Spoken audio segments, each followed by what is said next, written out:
महाराष्ट्र के सोलापुर की है। ये बात 2025 की है। सोलापुर में एक थाना आता है, बार्शी पुलिस स्टेशन। 26 जनवरी 2025 गणतंत्र दिवस के दिन बार्शी शहर में कड़ी सुरक्षा व्यवस्था की गई थी। पुलिस निरीक्षक बालाजी कुकड़े सुबह झंडारोहण के कार्यक्रम में शामिल हुए और पूरे दिन शहर में शांति बनाए रखने के काम में लगे रहे। लेकिन दोपहर करीब 4 बजे एक खबर आई जिसने सबको चौंका दिया। खबर थी कि अलीपुर रोड के पास एक ज्वार के खेत में एक महिला का शव पड़ा है। खबर मिलते ही पुलिस निरीक्षक कुकड़े अपनी टीम के साथ तुरंत मौके पर पहुंचे। वहां का नजारा बहुत ही चौंकाने वाला और दुखद था। शव की हालत देखकर साफ हो गया था कि महिला की मौत को कई दिन बीत चुके थे। शरीर बुरी तरह सड़ चुका था, हाथ पैर टूटे हुए थे, चेहरा पहचानने लायक नहीं बचा था और आसपास तेज बदबू फैली हुई थी। पहली नजर में ही यह समझ आ गया कि पहचान कर पाना आसान नहीं होगा।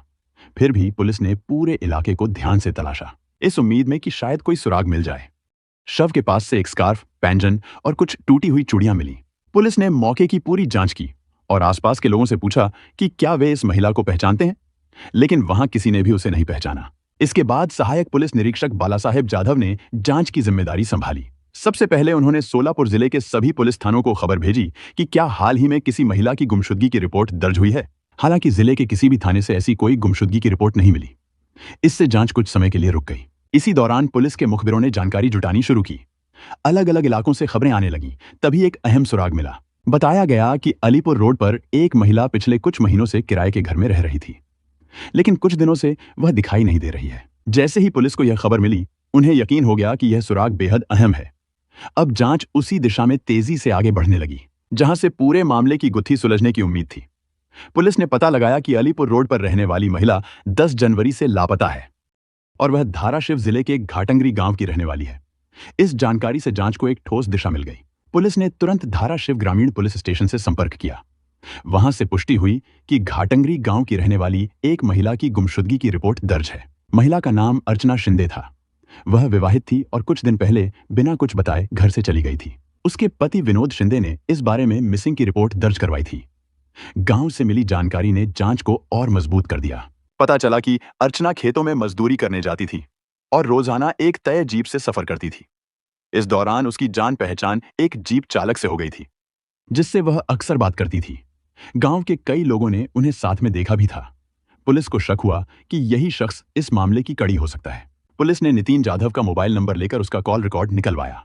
जब कॉल डिटेल्स सामने आई तो नितिन की सच्चाई खुलने लगी। जांच में पता चला कि नितिन और अर्चना के बीच अक्सर लंबी लंबी बातचीत होती थी। दोनों के बीच घंटों बातें होती थीं, जिससे साफ था कि नितिन ने झूठ बोला था। इस जानकारी के बाद पुलिस का शक और गहरा हो गया। उन्होंने नितिन जाधव को दोबारा पूछताछ के लिए तलब किया। पुलिस ने नितिन का मोबाइल नंबर सर्विस प्रोवाइडर को भेजकर उसके कॉल डिटेल रिकॉर्ड्स मंगवाए। जब रिपोर्ट सामने आई तो एक बड़ा खुलासा हुआ। नितिन का यह कहना कि वह अर्चना को नहीं जानता पूरी तरह से झूठ था। रिकॉर्ड्स से साफ हो गया कि नितिन और अर्चना के बीच लगातार और लंबे समय तक बातचीत होती रही थी। दोनों ने कई बार घंटों तक फोन पर बात की थी। यह तकनीकी साक्ष्य नितिन की कहानी से मेल नहीं खा रहे थे। इन सब बातों से पुलिस को नितिन पर शक हो गया। फिर क्या था? पुलिस ने उसे दोबारा बुलाया और इस बार अच्छे से थोड़ी सख्ती से पूछताछ शुरू कर दी। जब पुलिस ने नितिन को उसके मोबाइल की कॉल डिटेल्स और सबूत दिखाए तो उसका चेहरा उतर गया। पहले तो उसने कुछ बोलने से बचने की कोशिश की, लेकिन जब पुलिस ने सारा रिकॉर्ड उसके सामने रखा तब वो टूट गया। नितिन जाधव द्वारा अपराध स्वीकार किए जाने के बाद पुलिस ने उसके खिलाफ मामला दर्ज किया और उसे न्यायालय में पेश किया। अदालत ने उसे 5 दिन की पुलिस हिरासत में भेज दिया। धाराशिव जिले में एक गांव है घाटंगरी। इस गांव में 35 वर्षीय नितिन प्रभु जाधव नाम का एक युवक रहता था। वह विवाहित था और जीप चालक के रूप में काम करता था। गांव की महिला मजदूरों को खेतों तक छोड़ने का काम वह करता था। उसकी जीप में कई महिलाएं आना जाना करती थीं। उन्हीं में गांव की 32 वर्षीय अर्चना विनोद शिंदे भी काम पर जाने के लिए उसकी जीप से सफर करती थी। वह भी विवाहित थी। अर्चना का स्वभाव मिलनसार और बातूनी था। वह दिखने में भी सुंदर थी। स्वाभाविक रूप से नितिन की नजरें उसकी ओर बार बार जाने लगीं। उसके बातूनी स्वभाव के चलते दोनों की पहचान धीरे धीरे बढ़ने लगी। इसी दौरान नितिन ने अर्चना से उसका मोबाइल नंबर ले लिया और उसने भी बिना झिझक उसे नंबर दे दिया। इसके बाद नितिन जब चाहे तब उससे बात करने लगा। दोनों की बातें लंबी चलने लगीं। अर्चना का स्वभाव खुला था, इसलिए नितिन ने एक कदम आगे बढ़ाया और उसे बाहर मिलने के लिए बुलाया। अर्चना ने भी तुरंत हाँ कह दी। दोनों की मुलाकात हुई। साथ में होटल में खाना पीना हुआ और फिर उन्होंने एक कमरे में जाने का फैसला किया। अर्चना इसके लिए पहले से ही तैयार थी। दोनों ने एकांत में एक दूसरे को वो सुख दिया और लिया जिसकी उन्हें चाह थी। अपनी इच्छाएं पूरी करने के बाद वे बाहर निकले। धीरे धीरे उनका रिश्ता और भी गहरा होता चला गया।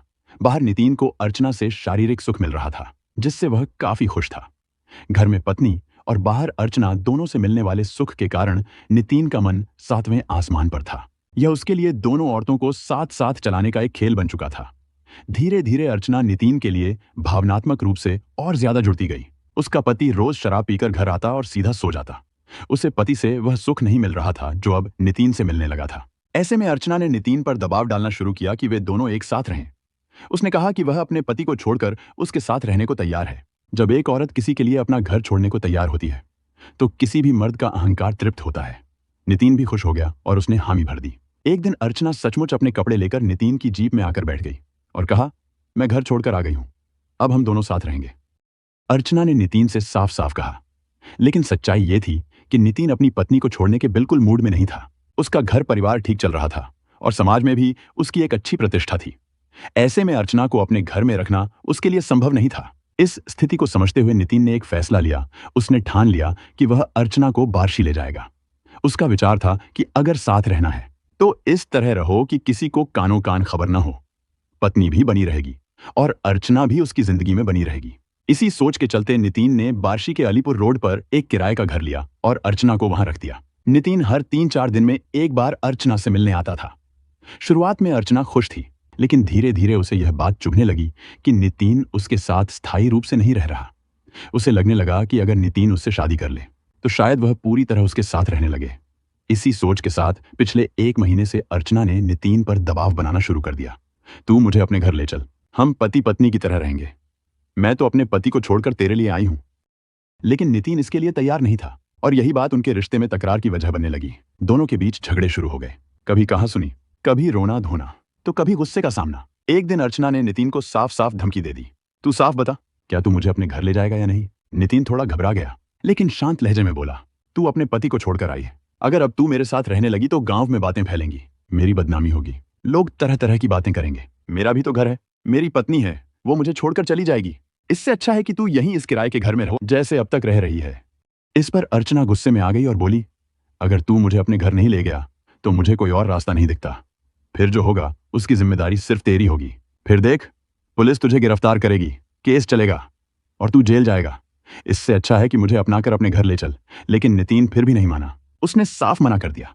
उसे न तो अर्चना की जिम्मेदारी लेनी थी, न ही उसके जज्बातों की कोई कदर थी। 10 जनवरी 2025 को नितिन बार्शी में अर्चना से मिलने गया था। उस मुलाकात में अर्चना ने पहले की तरह शारीरिक संबंध बनाने से इनकार कर दिया। उसका मन अब केवल एक स्थायी रिश्ता चाहता था। वह स्पष्ट रूप से महसूस करने लगी थी कि जब तक नितिन उसे अपने घर में जगह नहीं देता तब तक यह संबंध अधूरा है। अर्चना की इस बदलती मांग ने नितिन को परेशान कर दिया। उसे लगने लगा था कि अब यह रिश्ता उसके लिए बोझ बनता जा रहा है। धीरे धीरे उसके मन में यह विचार आने लगा कि इससे छुटकारा पाने का एकमात्र रास्ता इसे हमेशा के लिए खत्म करना है। उसने शांतिपूर्वक अर्चना को समझाकर अपने विश्वास में लिया। उसे भरोसा दिलाया कि वह उसे जल्द ही अपने घर लेकर जाएगा। उसने यह भी कहा कि रास्ते में वे एक साथ खाना खा लें। अर्चना सहमति जताकर उसके साथ निकल पड़ी। नितिन उसे बार्शी के अलीपुर रोड के पास एक सुनसान खेत में ले गया। कुछ समय साथ बिताने के बाद उसने अचानक ही उस पर हमला कर दिया और उसका जीवन समाप्त कर दिया। उसने शव को वहीं छोड़ दिया और ऐसे व्यवहार करने लगा जैसे कुछ हुआ ही न हो। वह वापस अपने गांव लौट आया और रोज की तरह कामकाज में लग गया। इस घटना को कई दिन बीत चुके थे। नितिन जाधव अब निश्चिंत होकर सामान्य जीवन जी रहा था, जैसे कुछ हुआ ही न हो। लेकिन हकीकत यह थी कि मामला अब भी पूरी तरह शांत नहीं हुआ था। अर्चना की मौत के बाद कई दिन तक पुलिस के पास कोई ठोस सुराग नहीं था। लेकिन जब शव की हालत देखी गई और मोबाइल कॉल रिकॉर्ड सामने आए तो केस में जान आ गई थी। नितिन को हिरासत में लेने के बाद पुलिस ने एक एक करके उससे पूरी सच्चाई उगलवाई। अर्चना और नितिन का रिश्ता छिपा हुआ था और जब उसमें दबाव, धोखा और लालच शामिल हो गया तो वही रिश्ता उसकी जान का कारण बना। ऐसे छिपे हुए संबंध अक्सर बर्बादी की ओर ले जाते हैं। नितिन ने अपने परिवार, समाज और खुद से भी धोखा किया। उसने दोहरा जीवन जीने की कोशिश की और आखिर में सच सामने आ ही गया। अर्चना को नितिन पर आंख मूंद कर भरोसा नहीं करना चाहिए था।